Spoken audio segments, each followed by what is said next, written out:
Si excited na Edo gagawa ng panibagong memories with wifey. Memory to keep na magkasama sila papuntang Hong Kong. So alam naman po nating lahat na si Eds ay ginawa po ang lahat para makakuha ng passport si Fiancé. Effort naman po nila ay masasabi mo po talagang sulit na sulit lahat ng effort dahil nga sa wakas ay matutupad na nga po ang inner child ni Fiancé, no? Pangarap po niyang makapunta sa Disneyland at eto na nga po with Team Kalinga family, Kuya Val Santos family, and Rob.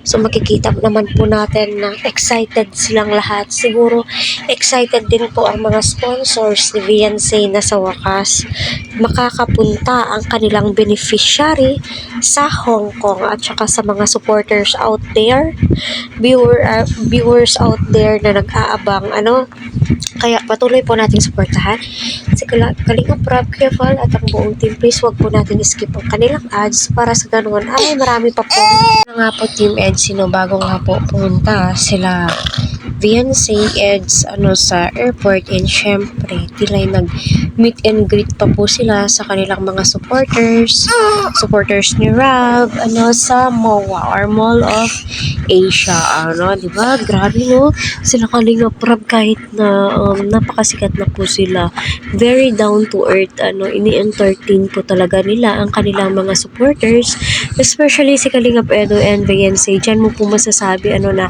hindi basihan na kahit na sikat ka na, kasi may ibang mga sikat na mga supporters na alam nyo na di masyado nag-entertain, pero alam naman po natin is nasa Kalingap po sila, Kalinga Prab. So normalize lang po nila yan na mabubuting tao po talaga sila. So abang-abang po tayo sa susunod na update dahil nga po ang Team Eds are going to Hong Kong na nga po.